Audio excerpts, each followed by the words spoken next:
Salut, c'est Guillaume de Club Immobilier, bienvenue dans cette nouvelle vidéo. Aujourd'hui, nous allons parler de la gestion locative en fait et de comment gérer son bien, les différentes méthodes pour gérer son bien à distance. Ok. La première méthode que vous connaissez toutes et tous, c'est finalement la gestion via une agence. Ok. En gros, ça veut dire totalement déléguer tout le travail que vous auriez à faire vous à distance, et votre seul interlocuteur, ça sera l'agence immobilière qui vous avertira lorsqu'il y a des problématiques concernant des travaux, des retards par exemple, de payer, tout ce genre de choses. Ok.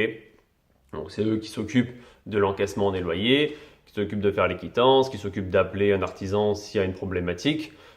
Toutes ces choses-là, c'est eux qui le gèrent. Bon, ça, c'est un coût.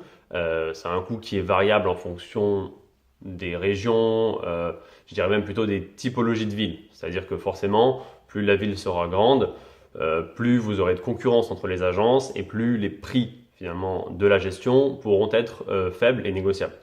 Au contraire, dans des petites villes sur lesquelles vous avez souvent une seule agence qui fait de la gestion locative, finalement, vous aurez beaucoup moins de concurrence, voire pas du tout, et au final, le prix sera beaucoup moins négociable. Pour vous donner des idées, on peut avoir sur des grandes villes, on pourra être aux alentours de 6%, d'accord, 6% finalement pour de la gestion locative, alors que dans des petites villes, on sera plus proche des 8,5-9%. Voilà, moi j'ai fait une demande il n'y a pas très longtemps pour un dossier qui est à quoi, trois quarts d'heure de chez moi, une ville qui fait à peu près 15 000 habitants, et ils m'ont proposé finalement 9%. Donc, ce qui est qui est très élevé en réalité. Après, il faut voir vraiment le travail qui est fait et la vacance que vous allez avoir. Il ne faut pas oublier une chose, c'est que derrière, si vous négociez un contrat, ok, imaginez vous négociez un contrat, au lieu de 9%, j'essaie de lui négocier, je négocie, je sais pas, 7,5%. Ok. Tous les autres dossiers qu'elle a et que cette personne n'a pas négocié finalement, qui sont à 9%, vous imaginez bien qu'ils vont passer en priorité par rapport à moi. Okay, parce que en termes de pourcentage et de prorata, finalement, elle gagnera plus en louant le dossier d'un concurrent à nous, finalement, que notre dossier. Donc, c'est pour ça que c'est toujours délicat, finalement, de négocier les prix affichés, parce que derrière, vous n'allez pas passer en priorité. Donc, quand le prix est bas au départ, c'est une chose, mais quand vous essayez de le négocier, c'est là où il peut y avoir une légère complication. Okay, donc ça, c'est la première optique, c'est finalement faire gérer par une agence et déléguer la totalité. Donc là, on parlait de la gestion, okay, la gestion à distance via une agence immobilière, voilà ce que ça représente. Après, quand vous vous occupez d'un bien, il n'y a pas que la gestion à distance, il y a aussi les visites, la mise en place des locataires, entrée et la sortie des locataires. Okay, état des lieux d'entrée, état des lieux de sortie. Donc toute cette gestion-là, finalement, ne fait pas partie des fameux 6 ou 9% de gestion. Vous allez avoir donc des frais supplémentaires. Et plus vous aurez de rotation, plus vous aurez des frais. Okay, puisque c'est à chaque entrée de locataire, vous allez payer environ, vous, un demi-mois de loyer et le locataire un demi-mois de loyer également. Okay, ça va vous donner un peu une idée du coût. Donc forcément, si vous avez une rotation par an ou une rotation tous les 2 ans, le prix il est 2 fois plus important. Qu'est-ce que ça implique en réalité? Alors, l'avantage de ce genre de choses, c'est que vous pouvez imaginer que l'état des lieux est mieux fait que si c'est vous qui le faites directement. Ça peut apporter une certaine forme de sécurité aussi. Et moi, je le vois en ce moment quand je dois faire les états des lieux d'entrée et de sortie. C'est vrai qu'il y a toujours une discussion au moment des états des lieux de sortie que vous pouvez avoir peut-être plus facilement avec un propriétaire, c'est-à-dire qu'un locataire se sentira plus en confiance dans la négociation avec un propriétaire plutôt qu'avec une agence qui est intermédiaire en réalité. C'est-à-dire, ça veut dire quoi? Ça veut dire que lorsque vous êtes locataire et que vous allez dire ah ben non, attendez, ça ne représente pas grand-chose, etc. En termes de travaux, en termes d'éléments à faire, l'agence va dire écoutez, moi je viens pour Monsieur Malguir. Donc, je ne suis pas là pour négocier quoi que ce soit. Ce n'est pas moi qui prends les décisions. Aujourd'hui, je prends note de ce qu'il y a à faire, je fais chiffrer et on déduit. Donc finalement, la discussion est assez rapide et finalement, il n'y a pas vraiment de discussion à avoir. Alors que si vous faites une visite et un état de lieu de sortie avec un propriétaire en direct, là, vous savez que c'est la personne avec qui vous parlez qui a les billes et qui peut vous dire « bon, ok, c'est bon, c'est pas grave ». Voilà. Et ça, c'est vrai que c'est une chose qui est, je trouve, la plus emmerdante finalement en tant que propriétaire. L'état de lieu de sortie, c'est ce que j'aime vraiment le moins faire. Voilà. En tout cas, c'est ma partie. Mais voilà, c'est vraiment quelque chose que je n'apprécie pas. Et c'est vrai qu'aujourd'hui, je suis en réflexion sur savoir comment modifier cet état de lieu de sortie, qui pourrait le faire à ma place, entre guillemets, pour que justement, j'ai pas cette problématique. En fait, je n'arrive pas à être assez méchant. Donc c'est ça mon problème. Et du coup, j'essaye de remplacer finalement ma présence par la présence de quelqu'un, d'un intermédiaire, qui coûtera évidemment le moins cher possible, mais en tout cas qui n'est pas moi. Voilà. Donc ça c'est ma vision des choses par rapport à l'histoire de l'agence. Et c'est vrai que je trouve qu'un état de lieu de sortie par agence, c'est quand même plus pratique pour le propriétaire. Alors ensuite va se poser la question de se dire, bon, ok, c'est bien gentil, j'ai mes 6 ou 9%, plus un demi-mois de loyer tous les ans ou tous les 2 ans. Bon, ça fait une grosse somme. Quand vous calculez finalement votre cash flow avec ou sans ces frais, ça peut des fois doubler ou tripler votre cash flow, le fait de ne pas passer avec une agence. C'est-à-dire que, imaginez, vous avez un dossier sur lequel vous gagnez avec compris les frais d'agence, etc., vous gagnez à peu près, je sais pas moi, 200 € de cash flow par mois. Si finalement le cash flow, enfin les frais liés à cette gestion, etc., vous coûtent, je sais pas moi, 500 ou 600 € par an, en réalité, en les enlevant, vous allez doubler, tripler finalement votre cash flow sur ce dossier-là. Donc, il ne faut pas oublier que finalement, le dernier effort que vous allez faire, c'est lui qui va être le plus important dans votre résultat. C'est comme dans une société, finalement, le résultat net, des fois, c'est 1, 2 ou 3% finalement de votre chiffre d'affaires. Et du coup, si vous gagnez un petit peu plus, c'est-à-dire que si vous augmentez de 1%, si vous voulez, de votre chiffre d'affaires, ça peut finalement faire varier en réalité de 50% votre résultat net. Et là, c'est un peu dans le même esprit. Et pour ça, il faut savoir ce que vous pouvez faire vous, ce qui est compliqué et ce qui n'est pas compliqué de faire.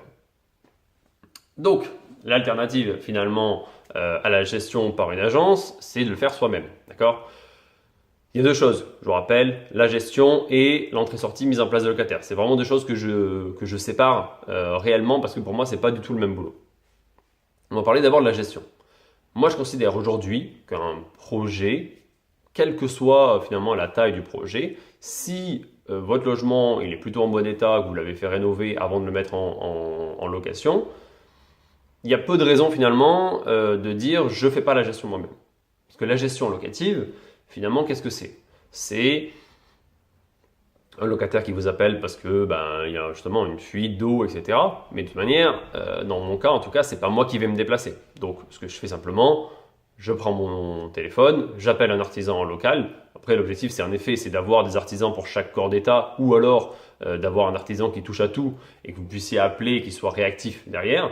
Donc, on l'appelle, on lui dit, voilà le numéro du locataire à aller voir. Voyez ensemble, débrouillez-vous. Et si vous avez une certaine forme de confiance avec cet artisan, derrière, il vous envoie la facture une fois qu'il est passé. Si vous n'avez pas encore cette confiance-là, au final, vous lui demandez un devis. Si le devis vous convient, à ce moment-là, vous validez son devis et il intervient. Okay ? Donc ça, finalement, c'est pas très compliqué. Et puis, une fuite d'eau sur un appartement en question, ça va pas vous arriver toutes les 2 semaines. Faut pas rêver, d'accord ? Donc ça, c'est la première gestion, c'est la gestion des petits travaux. La gestion la plus complexe, ça va être les impayés. Okay ? C'est ça qui est le plus embêtant. Donc ça, c'est toujours complexe finalement à gérer, quelle que soit la situation, j'ai envie de dire. Donc là, c'est pas de bol et voilà, c'est juste que c'est du... Après, c'est du contact humain. Non, c'est un autre sujet dans le sens où la vidéo n'est pas là pour parler spécifiquement, en tout cas, des impayés, mais en tout cas, c'est une des problématiques que vous aurez à gérer qui peut être la plus chronophage en soi, parce que ça va vous demander du temps et de l'argent que vous allez forcément perdre finalement avec cette situation. D'accord ? Mais sur un fonctionnement normal, j'ai envie de dire, vous allez faire la gestion des petits travaux, la comptabilité de votre projet, c'est-à-dire en gros faire le checker si vous voulez tous les mois, vérifier que vous avez été payé de tous les locataires, et si ce n'est pas le cas, d'envoyer un mail ou un appel ou un texto en disant écoutez, voilà, sauf erreur de ma part, je n'ai pas reçu le règlement de ce mois-ci.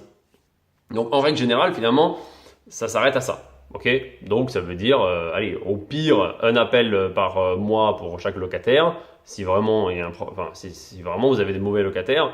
Et après, derrière, c'est allez, un appel ou deux appels par mois parce qu'il y a quelque chose qui ne va pas. Des fois, c'est à vous de faire quelque chose, des fois, c'est à eux de faire quelque chose. Voilà. Donc ils peuvent vous appeler en vous disant qu'il y a une ampoule qui est grillée, mais là vous leur dites, bon écoutez, moi ça c'est pas mon problème, ça vous voyez, d'accord? Mais il y a des choses, c'est votre sort, donc c'est à vous de faire venir quelqu'un. Donc voilà pour le principe finalement de la gestion à distance par soi-même. Après, il y a la gestion finalement de l'entrée-sortie des locataires. Et ça c'est le plus complexe, entrée-sortie et visite. Donc ça c'est le plus complexe parce que pour moi c'est ce qui prend le plus de temps en termes de déplacement. Ok, donc ça veut dire que là on parle, n'oubliez pas, de gestion à distance. Donc en termes de déplacement, de temps, etc., c'est vraiment le plus chiant. Qu'est-ce que ça demande? Ça demande de mettre en place une annonce sur le Bon Coin, d'accord? De faire le tri des locataires en amont pour pas avoir à faire 50 visites et vraiment faire un gros tri. N'oubliez pas aujourd'hui que si vous demandez par exemple tous les documents nécessaires pour la location, c'est-à-dire ma photocopie de carte d'identité, les quittances, le contrat de travail, l'avis d'imposition, les bulletins de paye. Si vous demandez tout ça déjà et que vous arrivez à l'obtenir, honnêtement, ça veut dire que le mec est relativement motivé.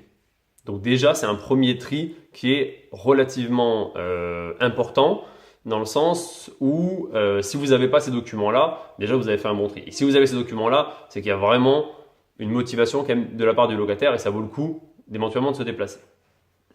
Après, suivant la distance que vous allez avoir pour aller vous déplacer, il faut évidemment regrouper les visites. Et plus vous allez dans un bled petit, plus ça sera compliqué d'organiser une journée de visite avec 3 ou 4 personnes. Okay. Néanmoins, il ne faut pas oublier que contrairement aux grandes villes, comme je le dis souvent, le taux de transformation qu'on a sur des petites villes est beaucoup plus important. C'est-à-dire qu'on fait 2 visites, ok, et allez, on va dire sur 3 visites, il y en a 2 qui le veulent. Là, par exemple, hier soir, on faisait un état de lieu de sortie. Juste après, on a eu 2 visites. Les 2 le veulent, un tout de suite et un dans 2 mois parce que problème de préavis, etc. Donc, mais vous voyez, au final, on a fait 2 visites. On a calé ça en plus en même temps que l'état de lieu de sortie. Et du coup, on a pu le louer dans la foulée. Donc ça, c'est quand même quelque chose de relativement important d'essayer de regrouper ces visites-là. Ce qui n'est pas toujours évident, évidemment. Et c'est pour ça que je dis que c'est la chose qui est la plus compliquée. État des lieux de sortie, ça, c'est vrai que c'est toujours complexe, d'accord? État des lieux de sortie, parce que vous allez y aller que pour ça, si vous n'arrivez pas à programmer en même temps des visites. Et la difficulté, elle est toujours de programmer des visites pendant qu'un locataire est en place. Okay, c'est-à-dire que le locataire a donné son préavis, il faut faire visiter. Et là, il y a toujours un truc un peu compliqué. Pourquoi? Parce que si l'appartement n'est pas nickel, d'accord, vous allez vous griller, clairement. C'est-à-dire que si vous faites visiter, nous on a eu le cas il n'y a pas très longtemps, un locataire qui n'était pas forcément super clean, ou en tout cas l'appartement était encombré, si vous voulez. À chaque fois qu'on faisait visiter, c'est vrai que les gens n'arrivaient pas à se projeter. Et du coup, on s'est grillé de la part de plusieurs potentiels locataires qui auraient été intéressés finalement au moment où le locataire est parti. Et du coup, c'est pour ça qu'on a arrêté à un moment donné de diffuser l'annonce. On a attendu que le locataire parte. Et là, on a fait une annonce. Voilà. Mais c'est toujours complexe parce que si vous êtes à distance, vous ne savez pas vraiment dans quel état est le bien. Okay. Soit vous le faites visiter sans être là. Et du coup, vous ne savez pas trop ce qui va se dire entre le locataire, le futur locataire et le locataire actuel. Si ça se passe mal avec le locataire actuel, il risque de vous plomber votre dossier et c'est mort. Et si vous vous déplacez exprès et que vous apercevez finalement sur place que c'est pas propre et que c'est pas en bon état, là vous avez perdu votre temps aussi. Donc c'est vrai que c'est toujours complexe à gérer, même si il y a quand même des locataires, on sait qu'ils sont propres et d'autres, on sait que ça sera plus compliqué. Voilà, on le sait même au départ ou peu de temps après, on arrive à le savoir. Donc ça, c'est toujours complexe à gérer finalement, cette gestion de l'entrée, sortie et visite. Donc ça, c'est si vous faites tout vous-même. Moi, ce que je conseille finalement, c'est quelque chose un peu entre les deux. La gestion locative, moi je conseille dans un premier temps, si votre objectif il est finalement de générer vraiment des revenus complémentaires, c'est de le faire vous-même.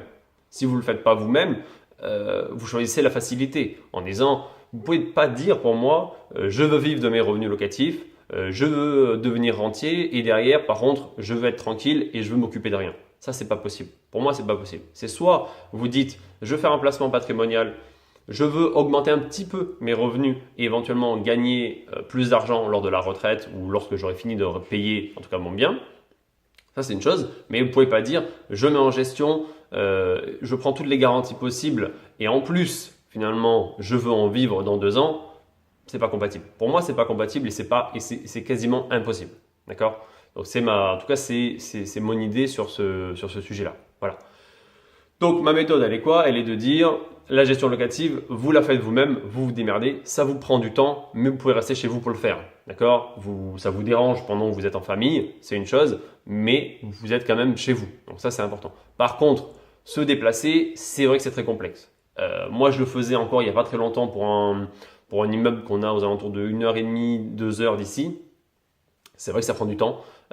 J'ai réussi à trouver des solutions alternatives. C'est-à-dire que, par exemple, les visites, j'arrive à me débrouiller pour que ce ne soit pas moi qui les fasse. Ok? Comment je fais? Ça, c'est la question. La question, elle est là. C'est comment faire et comment trouver finalement la personne qui va faire visiter à votre place sans forcément que ça soit une agence. Là, c'est compliqué. Ça prend du temps. Ça prend du temps à trouver cette personne. Et là, dans ce cas-là précis, si vous voulez, c'est un de mes locataires, tout simplement. C'est un des locataires avec qui le feeling est bien passé, qui m'a fait comprendre qu'il serait prêt à rendre des services de temps en temps, ne serait-ce que, vous voyez, nettoyer le jardin, ce genre de choses, pour tout l'immeuble. Donc j'en ai profité un petit peu et je me suis dit, bon, bah écoute, est-ce que ça te dérange si des fois je te demande de faire visiter tel ou tel produit?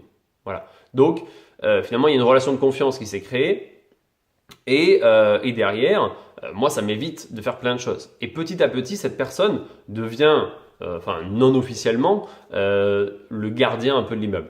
Okay, sans être vraiment le gardien. C'est-à-dire qu'il n'a pas les fonctions forcément du gardien et tout ça, mais un petit peu. C'est-à-dire que quand il y a un problème, lui m'appelle. Voilà. Lui m'appelle, il me dit voilà, il y a un problème avec ce locataire-là, il y a eu des conflits, il y a eu des nuisances. Toutes ces choses-là, c'est lui finalement qui va me le dire et qui va me le rapporter. Ok? Si je sais pas, si par exemple moi j'ai besoin de faire visiter ou de faire venir même un artisan sur place, si vous voulez, qui a besoin d'accéder à ce truc-là, à cet immeuble, ben, je vais lui dire, ben, écoutez, appelez telle personne, voyez avec lui, arrangez-vous avec lui. Voilà. L'objectif c'est vraiment de se déléguer un petit peu finalement tout ce qui vous impose de vous déplacer sur place. Mais c'est pas évident, il faut arriver à trouver cette personne. Comment la motiver? Alors il y a plusieurs méthodes. Il y a quand elle se propose elle-même déjà, donc forcément c'est beaucoup plus facile. Et il y a après derrière lui faire comprendre que si elle fait ça et fait par exemple la visite pour des locataires, l'état des lieux d'entrée et de sortie, ben à ce moment-là, d'une certaine manière, ils vont choisir les locataires. Alors, bien sûr, c'est vous qui faites un tri en amont, mais après, derrière, il faut lui faire comprendre que lui a son mot à dire aussi sur les locataires qu'il va y avoir dedans. Donc, une certaine forme aussi de tranquillité sur l'environnement ambiant. Là, c'est un immeuble de 4 appartements. Au final, si lui s'entend bien avec le nouveau locataire qui arrive, bah déjà, pour moi, c'est une tranquillité parce que ça veut dire qu'il n'y aura pas de conflit de voisinage. Et en plus, lui est content parce qu'il a choisi son voisin. Voilà. Donc, c'est vrai que du coup, comment dire, quand c'est une personne externe qui va choisir et qui va faire visiter, elle ne sera pas forcément là pour vous dire non, attention, je le sens pas très bien, etc. Alors que lui, vu qu'il est sur place et qu'il va devoir vivre avec cette personne, on va dire, dans le même immeuble, il n'aura aucun scrupule à vous dire attention, non, ça sent les problèmes, ça sent la fiesta, ça sent le bordel en permanence dans l'immeuble, donc niet. Voilà. Donc finalement, en étant dedans, lui, il est responsabilisé et surtout, il a son mot à dire. Alors, quelles sont les contraintes et quelles sont les problématiques finalement d'avoir un gardien, okay? L'une des problématiques, c'est si vous choisissez mal votre gardien, évidemment. C'est-à-dire que si vous choisissez un gardien qui est un peu limite et qui a peut-être de mauvaises fréquentations, etc., finalement, vous allez vous retrouver avec un immeuble qu'avec des personnes comme lui et éventuellement il va loger ses amis, il va loger toutes ces choses-là. Voilà, vous comprenez? Donc ça peut être à double tranchant. Donc il faut vraiment bien choisir cette personne-là. Sur un autre de mes immeubles, par exemple, c'est simplement une ancienne locataire qui me rend service de temps en temps pour faire visiter les biens, puisqu'elle habite vraiment à 100 mètres de l'immeuble. Mais on a gardé de très bonnes relations, parce que ça s'était très bien passé en fait pendant pendant toute sa location. Ça s'était très bien passé, on a eu vraiment un très bon feeling. Et du coup, après, elle a voulu continuer à être présente sur cet immeuble et de temps en temps à faire des visites, ce genre de choses, quoi. Voilà. Donc finalement, c'était pour vous expliquer qu'aujourd'hui, il n'y a pas que deux solutions pour faire de la gestion locative et des entrées-sorties, etc. À distance. Vous avez, l'agence immobilière, vous avez vous-même, mais vous avez un peu un mélange des deux en impliquant finalement des personnes externes. Alors, donc là, j'ai parlé d'un locataire, mais ça peut être un ami à vous, ça peut être vos parents, ça peut être toutes ces choses-là. Et l'objectif, c'est quand même de le mettre à contribution. Parce que ne faut pas oublier qu'une agence immobilière, malgré tout, ça coûte de l'argent. Alors, c'est du boulot, évidemment, mais ça coûte de l'argent. Et donc, ce qui vous permet de ne pas vous déplacer, mais à ce moment-là, finalement, c'est vachement intéressant. Parce que, alors, quand vous êtes à une demi-heure, ce n'est pas vraiment la problématique. Mais moi, je vous parle de produits aujourd'hui qui sont au-delà de 2 heures, 2 heures et demie finalement de distance de votre lieu de résidence. Et là, à ce moment-là, ça change tout et vous avez vraiment une nouvelle manière finalement de gérer à distance sans contrainte. Moi, il y a des immeubles, ça fait 2 ou 3 ans que je ne suis pas allé simplement et je ne connais pas la tête de mes locataires parce que finalement, tout a été géré à distance et sans agence. Voilà tout ce que j'avais à vous dire aujourd'hui. J'espère que ça vous a plu, que vous avez appris quand même certaines choses sur ma manière. Après, c'est pas forcément la bonne, mais en tout cas, c'est comme ça que moi je gère aujourd'hui mes biens. Donc, je vous invite à mettre un petit pouce en dessous de la vidéo pour nous soutenir et nous donner envie de faire de nouvelles vidéos. Et surtout, pensez à vous abonner. Je vous dis à très bientôt. Salut, ciao!